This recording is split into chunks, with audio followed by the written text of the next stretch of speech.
Now, the bad news, sorry, is getting worse for those of you who bought Bitcoin at $19,000 back in December.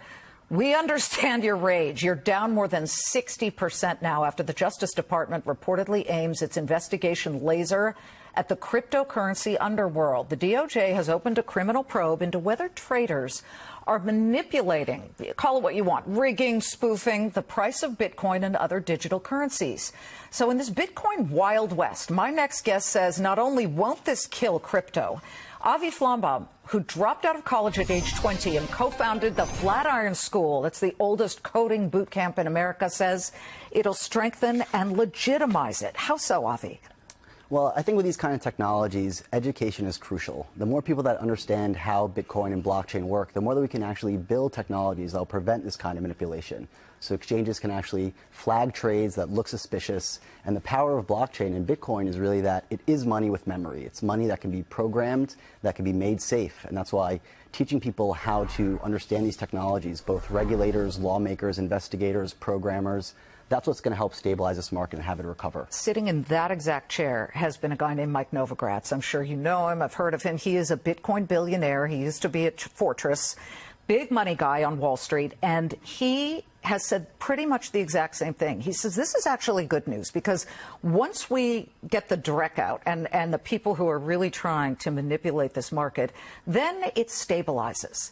But does any kind of investigation and the outcome of it help people get back to seeing Bitcoin at $19,000?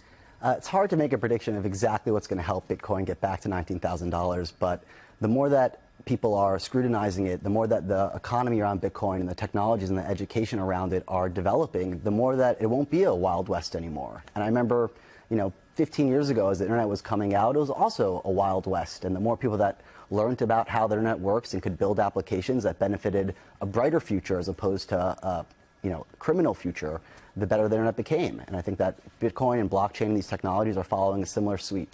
And that's why at Flatiron School, we've been teaching people how to leverage technology and change their careers into developers, whether it's blockchain or web developers, because the more people that learn this stuff, the better the world's going to be. Well, Carly Kloss, the supermodel, I just recently had the opportunity to meet her. You taught her how to code. She went to your school, and she was smart enough to realize this is very much a part of the future.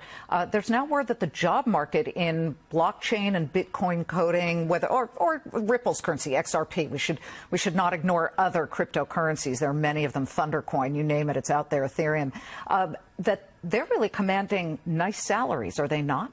Yeah, I mean, there are predictions that on Indeed that the amount of blockchain jobs have gone up 200%. The average salary is around $158,000, and we're seeing demand from employees that want to change careers into this a really exciting field, and employers, because 20 years ago we realized that every company is a tech company, and in the future every company is going to be a blockchain company. So we're seeing Goldman Sachs creating a trading desk, and JP Morgan getting involved, and IBM, and all these companies are starting to understand that there is a technology here that is worth leveraging, which is going to create a tremendous amount of demand for employees. But between now and then, we've got a shakeout happening and manipulation. The old school tricks are still plundering at least some people's profits. So tough to watch, certainly. Good to see you, Avi. Thank you very much. Thank you so much, Liz.